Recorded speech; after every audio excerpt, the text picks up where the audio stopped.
Salam sejahtera dan salam satu Malaysia. Sebelum saya memulakan video ini, ada kala baiknya kita berkenalan dahulu. Nama diberi Ronly Ronald Josta, memegang kad Matrix I21E0659. Saya sangat berterima kasih kepada Jurulatih Bulan Sabit Merah Malaysia, Universiti Malaysia Kelantan, Kampus Jeli, yaitu Miss Martini binti Zaidi Baki, kerana telah memberi input dan banyak mengajar saya serta membantu saya dan rakan-rakan sepanjang sesi pembelajaran dan pengajaran serta aktiviti yang telah dijalankan. 3 topik utama yang akan saya terangkan di dalam video ini adalah pendidikan kesihatan, peranan BBSM dan juga WASH, yaitu Water Sanitation and Hygiene. Saya akan mulakan dengan pendidikan kesihatan. Terdapat beberapa topik yang harus kita ketahui dan mempelajari topik ini, yaitu diabetes, tekanan darah tinggi, dan cara menangani stres. Topik pertama yaitu diabetes. Diabetes merupakan satu keadaan yang mana kandungan gula dalam darah melebihi paras normal untuk jangka masa yang panjang. Kejadian ini berlaku apabila pankreas gagal menghasilkan insulin yang cukup atau insulin tidak dapat digunakan dengan berkesan oleh tubuh. Diabetes mempunyai 3 jenis tahap yang berbeza, yaitu jenis 1 yang biasa terjadi dalam kalangan kanak-kanak dan remaja dan boleh dikawal dengan suntikan insulin, kawalan pemakanan, dan senaman. Jenis 2 pula berlaku dalam kalangan orang dewasa 40 tahun ke atas dan individu yang mempunyai berat berlebihan. Jenis ini boleh dikawal dengan pemakanan dan senaman atau gabungan pemakanan, senaman, dan juga ubatan. Jenis 3 pula berlaku secara sementara disebabkan oleh perubahan hormon semasa mengandung. Antara faktor diabetes adalah disebabkan berat badan yang berlebihan, mengamalkan makanan yang tidak sihat, umur, tidak aktif secara fisikal, dan disebabkan oleh sejarah keluarga yang mengidap diabetes.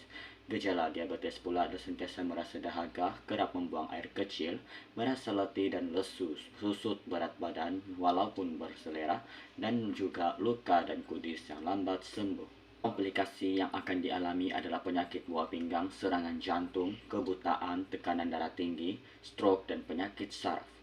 Adakah diabetes boleh diobati? Diabetes tidak boleh diobati tetapi boleh dikawal dengan cara mengawal pemakanan, membuat senaman, mengambil ubat atau insulin, dan juga mengekalkan berat badan unggul, yaitu BMI antara 18,5 hingga 24,9. Jadwal tersebut menunjukkan carta klasifikasi BMI.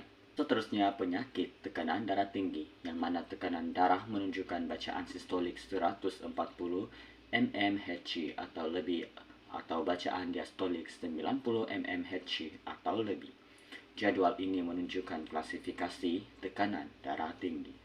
Mereka yang berisiko tinggi terhadap penyakit tekanan darah tinggi adalah faktor umur lebih dari 35 tahun, sejarah keluarga, berat badan yang berlebihan, dan wanita yang mempunyai darah tinggi semasa mengandung. Langkah untuk mencegah penyakit ini adalah capai dan kekalkan berat badan unggul, amalkan aktiviti fizikal atau senaman setiap hari, pemakanan yang sehat, tidak merokok, pupuk minda sehat, dan juga melakukan pemeriksaan secara rutin. Terusnya, cara menangani stres dengan bijak. Stres merupakan tindak balas fisikal, emosi, dan mental kepada perubahan. Kenapa kita boleh stres? Ini disebabkan diri sendiri, keluarga, pekerjaan, komuniti, persekitaran yang tidak selesa, dan juga tragedi atau trauma. Tanda-tanda Anda stres adalah cepat marah, tidak cukup tidur, hilang selera makan, suka menangking, jantung berdegup kencang, dan rasa tidak gembira. Amalkan 10B untuk menangani stres dengan bijak, yaitu bertenang, bernafas dengan dalam, berkata rilekslah, beribadat, bercakap dengan seseorang, berurut, berehat dengan mendengar musik, beriadah, bersenam, dan berfikiran positif. Topik yang kedua adalah peranan BSMM. BSMM berperanan penting dalam negara. Arahan 18 pengurusan dan pengendalian krisis keganasan BSMM berperanan sebagai pasukan perubatan dalam rawatan kecemasan. Arahan nombor 20 dasar mekanisme pengurusan dan bantuan bencana negara. BSMM berperanan sebagai pasukan perubatan dalam rawatan kecemasan dan pasukan kebajikan, yaitu dalam bagian masakan dan mengagihkan barangan. Arahan No. 21 pengurusan dan pengendalian situasi ancaman ketentraman awam BSMM berperanan sebagai pasukan perubatan, rawatan kecemasan, dan juga pasukan kebajikan, yaitu agihan makanan. Terdapat beberapa peranan utama BSM adalah berperanan dalam menyediakan perkhidmatan ambulans yang mana membantu jabatan kesihatan dalam perkhidmatan kecemasan kepada mangsa bencana. Seterusnya, perkhidmatan kesihatan yang mana menyediakan pemeriksaan kesihatan secara percuma kepada mangsa bencana.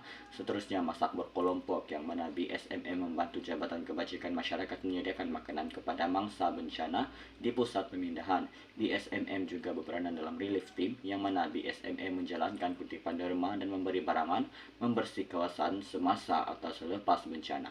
BSMM juga berperanan sebagai unit komunikasi yang mana membantu pihak berkuasa menyediakan talian komunikasi menggunakan radio VHF, UHF atau HF. Terdapat beberapa pelan persediaan bantuan bencana BSMM yaitu latihan pasukan belia melalui perkemahan, kelas PCA. Selain itu, latihan pasukan PBS yaitu ikhtiar hidup dan CPR.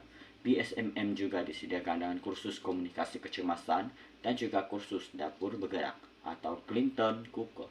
Topik terakhir yang akan saya bahas dalam video ini adalah berkenaan dengan topik WASH atau Water Sanitation and Hygiene.